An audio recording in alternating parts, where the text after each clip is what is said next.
7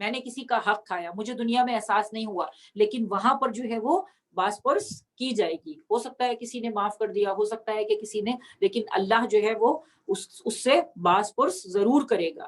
تو میں ایک واقعہ آپ کو سنا دیتی ہوں. مرحوم محدث نوری سید ہاشم بحرانی نے اس واقعے کو نقل کیا ہے, اور وہ بیان کرتے ہیں کہ نجف کا رہنے والا ایک یہودی, نجف کا رہنے والا ایک مسلمان تھا, وہ ایک یہودی کے پاس جاتا ہے, اور غربت کا عالم ہے, تو وہ یہودی سے جا کر کہتا ہے کہ مجھے 10 درہم قرضہ دے دو.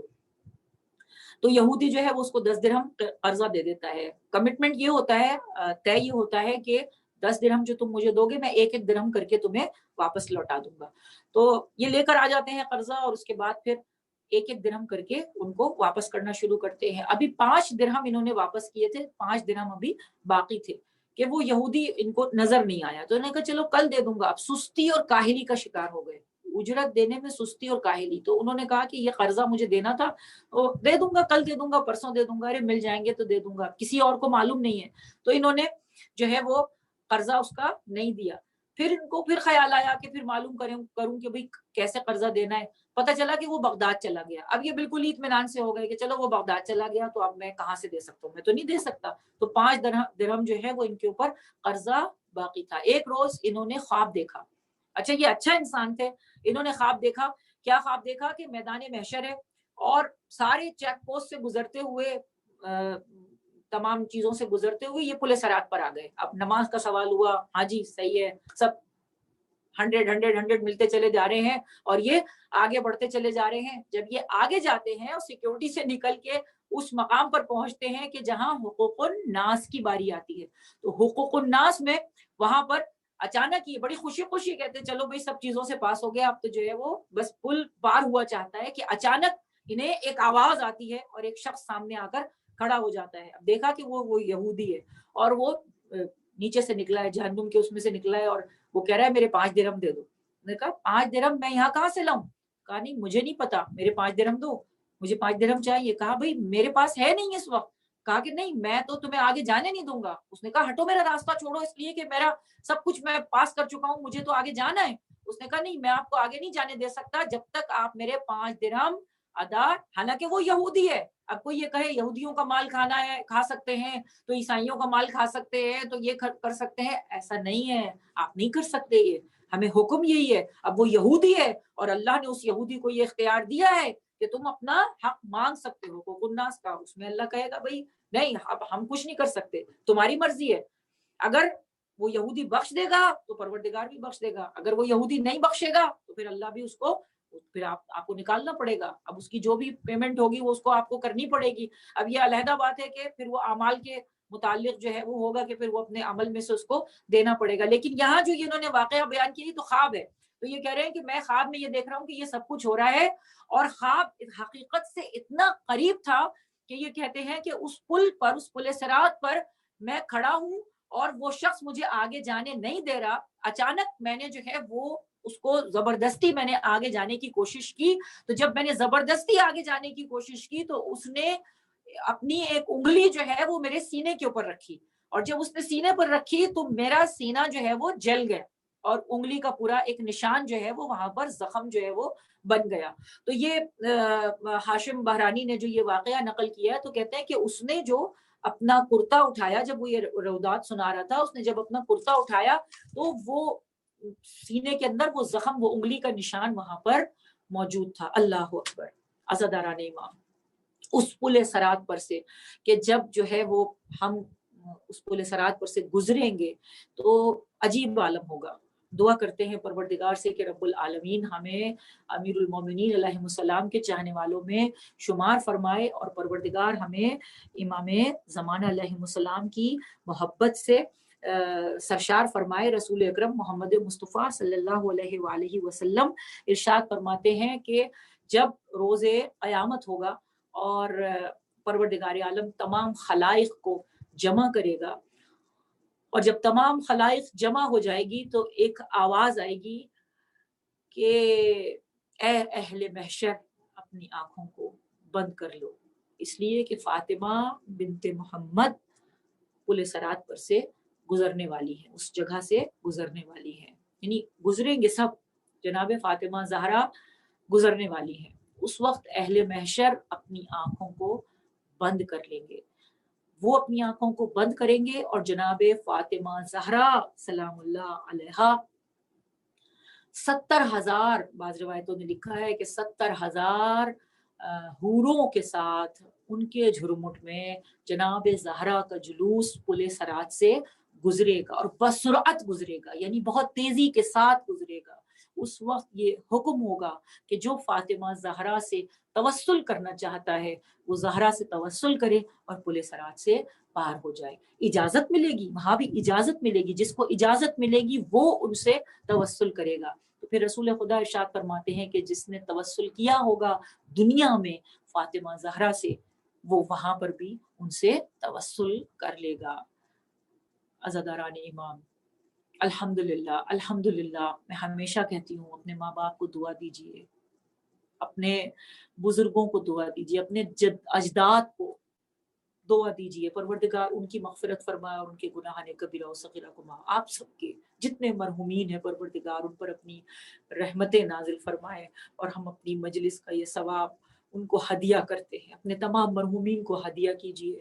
عزاداران امام، الحمدللہ کہ ہم توسل کرتے ہیں فاطمہ زہرا سے، ہر نماز کے بعد یہ کہتے ہیں تسبیح فاطمہ زہرا پڑھتے ہیں قربتاً اللہ، زہرا بی بی کا نام لیتے ہیں۔ عزاداران امام، جس نے توسل کیا، جو توسل کرے گا، بس ہم تو یہی کہتے ہیں، میں تو یہی کہتی ہوں کہ میری شہزادی کچھ عمل نہیں ہے، دامن ہمارا خالی ہے، کچھ بھی نہیں ہے ہمارے پاس، میری شہزادی کس کے اوپر ہم یہ کہیں کہ ہم یہ کرتے ہیں جس کی بنا پر ہم پل صراط سے گزر جائیں گے۔ بی بی، ہم نے تو دنیا میں حق کا راستہ آپ کے شوہر کو جانا ہے، آپ اہل بیت کو جانا ہے، آپ ہی صراط مستقیم ہے، آپ ہی سے وابستہ ہے، اور اس غم کو ہم نے اپنے سینے سے لگایا ہے میری بی بی، اس کے علاوہ ہمارے پاس کچھ بھی نہیں ہے، اور ہم لعنت کرتے ہیں ان تمام افراد پر جنہوں نے آپ کے حق کو نہیں پہچانا، لعنت کرتے ہیں ان تمام افراد پر جنہوں نے آپ کے دروازے پر آگ لگائی، لعنت کرتے ہیں ان تمام افراد پر جنہوں نے آپ کے محسن کو شہید کر دیا، لعنت کرتے ہیں ان تمام لعینوں پر جنہوں نے آپ کے جگر گوشے امام حسن علیہ السلام کو زہر دیا، لعنت کرتے ہیں ان تمام لوگوں پر کہ جنہوں نے آپ کے فرزند امام حسین علیہ السلام پر وار کیے۔ عزاداران امام، امام حسن علیہ السلام کیسے وہ لوگ شفاعت کے طلبگار ہیں جو زہرا اور اولاد زہرا کو اس طرح سے تنگ کرتے ہیں۔ افسوس صد افسوس، افسوس صد افسوس، رسول اللہ کا جنازہ یہ پنجتن ہے جو جن کی محبت میں پروردگار نے دنیا کو خلق فرمایا ہے۔ عزاداران امام، رسول اللہ کا جنازہ اٹھتا ہے، پیغمبر کا جنازہ اٹھتا ہے، گنتی کے چند افراد ہیں، 7 یا 8، 16 یا 12 جو بھی روایت ہے، بہرحال بہت ہی مختصر سے افراد ہیں جو رسول اللہ کے جنازے میں شریک ہوتے ہیں۔ 3 دن تک رسول اللہ کا جنازہ پڑا رہتا ہے۔ اس کے بعد سب سے پہلے رسول اللہ سے ملحق ہونے والی آپ کی بیٹی جناب فاطمہ زہرا ہے۔ جناب فاطمہ زہرا جنازہ کیسے اٹھتا ہے؟ غربت کے عالم میں اٹھتا ہے، رات کی تاریکی میں اٹھتا ہے۔ جب صبح ہوتی ہے تو دشمن ملعون یہ کہتا ہے کہ میں جا کر فاطمہ کی قبر کھودوں اور اس پر نماز پڑھوں گا۔ فاطمہ کا جنازہ اس غربت میں۔ عزاداران امام، اس کے بعد امیر المومنین علی ابن ابی طالب علیہ السلام کا جنازہ اٹھتا ہے، 40 جگہ قبریں بنائی جاتی ہے۔ عزاداران امام، اس کے بعد امام حسن علیہ السلام کا جنازہ اٹھتا ہے، جنازے پر تیروں کی بوچھاڑ کر دی جاتی ہے، ہاں، اور حسین کا جنازہ اٹھتا ہی نہیں، 3 دن تک بے گور و کفن زمین کربلا پر پڑا رہتا ہے۔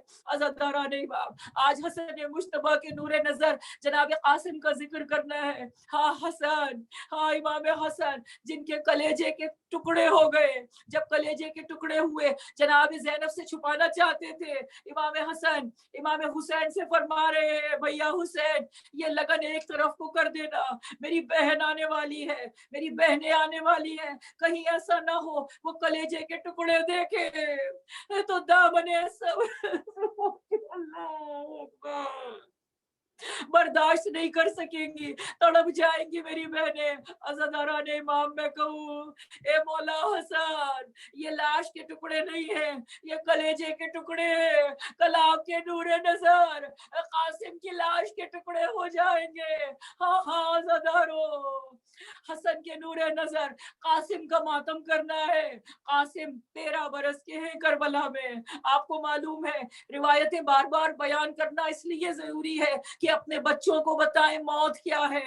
جناب قاسم 13 برس کے ہیں، کیسا جواب دیتے ہیں امام حسین کو؟ امام حسین پوچھتے ہیں بیٹا، کیونکہ بے چین ہے، یہ چاہتے ہیں جناب قاسم کہ وہ یہ دیکھے کہ محضر نامے میں ان کا نام ہے یا نہیں ہے، جو شہادتیں ہوں گی اس میں ان کا نام ہے یا نہیں ہے۔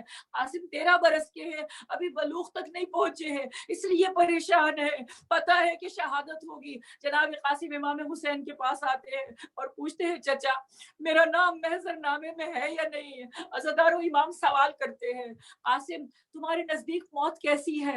عزادارو جناب قاسم نے تاریخی جواب دیا ہے، جسے تاریخ نے لکھا ہے، سنہرے الفاظ سے لکھنے کے قابل ہے۔ اپنے بچوں کو بتائیے، ایسے تربیت کیجئے۔ آج قاسم کا دن ہے نا، آج بتائیے کہ قاسم کس طرح مرنے کے لیے آمادہ تھے، کس طرح بے قرار تھے، قربان ہونے کے لیے بے قرار تھے۔ عزادارو قاسم نے کیا جواب دیا؟ چچا جان، موت میرے نزدیک شہد سے بھی زیادہ شیریں ہے۔ حق کے لیے موت، امام کے ساتھ، دنیا میں امام صراط ہے، عزادارو امام کے ساتھ ہے۔ یقیناً یہ میرا چچا ہی نہیں ہے، یہ امام وقت ہے، اطاعت امام میں ہے، سمجھتے ہیں کہ یہ اطاعت امام ہے۔ عزادارو جناب قاسم نے جواب دیا۔ امام حسین علیہ السلام کہتے ہیں کہ قاسم تمہارا نام تو کیا، علی اصغر کا نام بھی محضر نامے میں موجود ہے۔ جناب قاسم رو کر پوچھتے ہیں، سوچتے ہیں، عقل کہاں جاتی ہے، سوچتے ہیں، سوچ کر پوچھتے ہیں، کیونکہ علی اصغر بہت چھوٹے ہیں، علی اصغر تو جھولے میں ہے۔ پوچھتے ہیں چچا جان کیا یہ اشقیاء خیموں تک آ جائیں گے؟ عزادارو غیرت دار باپ کا بیٹا، غیرت دار قاسم، عزاداران امام جواب دیتے ہیں نہیں، علی اصغر کو میں اپنے ہاتھوں پر لے کر جاؤں گا۔ بس عزاداران امام جناب قاسم روز عاشور بے چین ہے، کبھی خیمے میں جاتے ہیں، ماں سے پوچھتے ہیں اماں ابھی تک چچا جان نے مرنے کی اجازت نہیں دی ہے۔ عزادارو ایک مرتبہ ماں نے قریب بلایا، میرے لال آؤ، قریب آؤ، بازو پر سے اس تعویذ کو کھولا، وہ تعویذ جناب قاسم نے پڑھا، جناب ام فروا نے وہ قاسم کے ہاتھ سے اس تعویذ کو لیا، امام حسین علیہ السلام کی بارگاہ میں آئی۔ حسین ابن علی نے کھڑے ہو کر بھابھی کا استقبال کیا، کہا کیا حال، اس وقت کیسے زحمت فرمائی؟ عزادارو امام لاشوں پر لاشیں اٹھا رہے ہیں، اس وقت عجیب کیفیت ہے امام کی۔ جناب ام فروا کہتی ہے یہ خط لے کر آئی ہوں، آپ کے بھائی کا خط ہے۔ امام نے بھائی کے خط کو دیکھا، ڈھارس کا کام کیا، امام نے اس خط کو آنکھوں سے لگایا، خط کو کھولا، پڑھا، المختصر یہ کہ قاسم کو دیکھا، کہا الوداع قاسم، خدا حافظ قاسم۔ عزادارو 13 برس کے قاسم ہے، امام نے حضرت قاسم کو، اس شہزادے کو گھوڑے پر سوار کر دیا۔ عزادارو جناب قاسم گھوڑے پر سوار ہوئے، زرہ پہنی، جناب قاسم چلے، اب عزادارو تلوار کو لہراتے جاتے ہیں۔ جناب قاسم نے جو رجس پڑھا ہے، گزشتہ سال میں نے آپ کے سامنے بیان کیا تھا، حضرت قاسم کا رجس بہت مشہور ہے۔ آپ نے اپنے دادا کا تعارف کروایا، آپ نے اپنے بابا کا تعارف کروایا، آپ نے بتایا کہ ہم ہی وہ ہیں جو اطاعت امام میں ہیں، ہم ہی وہ ہیں جو علی کے ماننے والے ہیں، میں علی کا پوتا ہوں، میں آیا ہوں اسلام کے اوپر مرنے کے لیے، ہم ہی اسلام کی نصرت کرنے والے ہیں۔ عزاداران امام جناب قاسم نے تلوار سے جنگ کرنا شروع کی۔ تاریخ نے لکھا ہے کہ 35 افراد تھے جنہیں جناب قاسم نے 13 برس کے بچے نے 35 افراد کو واصل جہنم کیا، جن میں اردق شامی بھی تھا، اس کے 4 بیٹے بھی تھے۔ یہ میں ہمیشہ بیان کرتی ہوں، اب اتنا ٹائم نہیں ہے۔ اردق شامی سے کس طرح سے جنگ ہوئی، امام حسین نے دعا فرمائی پروردگار اس اردق شامی کے غرور و تکبر کو خاک میں ملا دے، میرے قاسم کو فتح دے دے۔ قاسم کو فتح ہوئی، 35 افراد کو واصل جہنم کیا عزاداران امام. ایک ملعون نے جناب قاسم کو نیزہ مارا. جب نیزہ مارا جناب قاسم جھولنے لگے, قابو نہیں رکھ سکے. ایک مرتبہ آواز دی, امام کو آواز دی. کہتے ہیں اس وقت اس بچے کا, حمید ابن مسلم کہتا ہے اس وقت اس بچے کا جو صورت میں انتہائی حسین تھا, مثل آفتاب و مہتاب تھا, اس وقت میں نے دیکھا اس بچے کے پیر کے جوتے کا تسمہ کھل گیا تھا. وہ اسے باندھنا چاہتا تھا یا وہ الجھ گیا تھا, کچھ سمجھ میں نہیں آیا. بس وہ اسے درست کرنے کے لیے جھکا. ظالم نے تلوار ماری, برچیاں ماری. قاسم سنبھل نہ سکے. جب گھوڑے سے نیچے آئے قاسم نے آواز دی. حسین و عباس قاسم کو دیکھ رہے تھے. جیسے ہی آواز دی قاسم نے, امام حسین و حضرت عباس دوڑے. جب قریب آئے, لعین قریب تھا کہ قاسم کا سر کاٹے. امام جلدی سے تیزی سے دوڑے. آگے بڑھ کر امام نے اس ملعون کے اوپر وار کیا. اس کا ہاتھ کٹ گیا. جب اس کا ہاتھ کٹا تو اس نے مدد کے لیے پکارا. جیسے ہی شامی فوجیں اس کی مدد کے لیے آگے بڑھی, ایک گھمسان کا رن پڑ گیا. ادھر کی فوجیں ادھر, ادھر کے گھوڑے ادھر دوڑے. قاسم کا لاشا گھوڑوں کی ٹانپوں سے پائمال ہونے لگا. اس بھاگنے میں خون سے زمین لال ہو گئی. قاسم کی لاش گھوڑوں سے پامال ہو گئی. سب ٹکڑے ٹکڑے سینے پر نور ہو گیا. ٹاپوں سے مرکبوں سے بدن چور ہو گیا. میرے مولا پہنچے, آقا پہنچے, قاسم کو آواز دیتے میرے لال کہاں ہو, عزادارو مرثیے کا باندھے ہے. پہنچے حسین, لاش پہ جس دم بچش میں دم اٹکا ہوا تھا آنکھوں میں اس وقت حسین کا دم. سر اپنا پیٹ کر یہ پکارے شہ امام, قاسم اٹھو کے آئے ہیں ملنے کو تم سے ہم. ارے موڑو نا فاطمہ کے نور عین سے, باتیں تو کچھ کرو دم آخر حسین سے. عزادارو, اس کے بعد امام حسین نے جناب قاسم کی لاش کو اٹھایا. بس لکھا ہوا یہی ہے کہ جناب قاسم کی لاش پر گھوڑے دوڑ گئے تھے, جس کی بنا پر آپ کی لاش زندگی میں گھوڑوں سے پامال ہو گئی تھی. میرے مولا نے قاسم کی لاش کو کیسے اٹھایا سنیے. ارے مقتل سے لاش آنے کی صورت کہوں میں کیا, چادر لپیٹ دی تھی کہ آزاد سب جدا, اور قطرے لہو کے خاک پہ گرتے تھے جا بجا. گردن ڈلی ہوئی تھی, لٹکتے تھے دست پاؤں. حضرت چلے اٹھا کے تنے پاش کو, کاندھا دیا چچا نے بھتیجے کی لاش کو.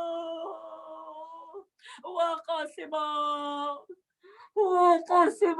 لعنت اللہ علی قوم الظالمین. بار الہ پروردگار اس قلیل عبادت کو اپنی بارگاہ میں قبول فرما لے یا رب العالمین یا رحم الراحمین. ان آنسوؤں کو رومال فاطمہ زہرا میں جگہ عنایت فرما. بار الہ رب العالمین دعائے صحت کی درخواست ہے. ایک بیبی ہے آئمہ بطول, اس کے لیے بہت زیادہ دعا کی ضرورت ہے. اور ایک اٹلانٹا میں ایک بچی ہے سکینہ بنت کامل. آپ کے جو بھی عزیز ہیں جو بیمار ہیں, اگر آپ چاہیں نام دینا چاہیں تو آپ مجھے ٹیکسٹ کر دیں, اور جو بھی چاہتے ہیں کہ ان کا نام لیا جائے, آپ وہاں سے بھی بیٹھ کر اگر نام لیں گے تو انشاءاللہ دعا قبول ہوگی. بس یہ دعا کریں پروردگار ان تمام بیماروں کو, سکینہ بنت کامل کو, آئمہ بطول کو, اسد کاردار کو, حیدر حسین کو, اور یاسمین جیوانی کو, اور نظیم نقوی کو, اور جتنے بھی بیمار ہیں رب العالمین ان سب کو شفائے کاملہ و عاجلہ عطا فرما. ہم لعنت کرتے ہیں رب العالمین ان قاتلوں پر جنہوں نے حسن کے نور نظر قاسم کی لاش کے ٹکڑے کر دیے. پروردگار میرے معبود ان پر اپنے عذاب کو اور زیادہ کر. ہم ان سب پر تبرہ کرتے ہیں اور بار الہ محبت کرتے ہیں اپنی بیوی جناب فاطمہ زہرا سے. یا رب العالمین ہم نے جو کچھ بھی سیکھا ہے رب العالمین پروردگار رب العالمین اس کے صدقے میں ہمیں پل صراط سے بآسانی گزرنے کی توفیق دینا میرے معبود. ہم توسل کرتے ہیں جناب فاطمہ زہرا سے رب العالمین. بار اللہ روز محشر بھی گواہ رہنا, یہ زمین گواہ رہے, یہ آسمان گواہ رہے, یہ اطراف میں ہمارے اشیاء گواہ رہے کہ ہم نے توسل کیا ہے جناب فاطمہ زہرا سے. بار اللہ پروردگار اس بی بی کے صدقے میں ہر ایک کی مشکلوں کو دور فرما دے. اپنے لیے کوئی دعا نہیں مانگے. بعض لوگ کہتے ہیں شادی کے لیے دعا, جن کے سیرے کے پھول نہیں, میں نہیں کہتی, عزادارہ نہیں ماں, میری بہنوں, میری عزیز بہنوں, دیکھیے کسی کی لاش رکھی ہو اور اس کی لاش پر آ کر آپ اس کی ماں سے یہ کہیں کہ دیکھو تمہارا بچہ مر گیا, اس کے صدقے میں ہمارا بچہ, نہیں عزادارہ نہیں ہوا. بس پروردگار سے یہ دعا ہے ہم مر جائیں, ہماری اولادیں مر جائیں, شہید ہو جائیں, ان کے نام پر سب کچھ قربان ہے پروردگار, سب کچھ قربان ہے. ہمیں بس وہ معرفت عطا فرما. یہ دعا کریں ان 10 دنوں میں پروردگار ہمارے بچوں کو جناب قاسم کے نقش قدم پر چلنے کی توفیق عطا فرما. ہمارے جوانوں کو علی اکبر کے نقش قدم پر چلنے کی توفیق عطا فرما. پروردگار وہ جو 2 ہمارے جوان ہیں مزمل زیدی اور عاصم نقوی, رب العالمین ان کو جلد سے جلد رہائی نصیب ہو بار اللہ. اور ایک اور بہن ہے ہماری جن کے کوئی عزیز ہے جو قید میں ہے بار اللہ, وہ اپنا نام ظاہر کرنا نہیں چاہتے, مگر بہرحال جو جہاں بھی ہے رب العالمین اگر قید میں ہے تو وہ اچھی جگہ پر رہے بار اللہ. پروردگار ان کو قید میں آرام عطا فرما اور جلد سے جلد انہیں قید سے اسیران کربلا کے صدقے میں رہائی نصیب ہو. یا رب العالمین تاجیل فرما. امام زمانہ علیہ السلام کے ظہور میں ہم سب کو ان کے آوان و انصار میں شمار فرما. ربنا تقبل منا انک انت السمیع العلیم. سيعلم الذين ظلموا أي منقلب ينقلبون.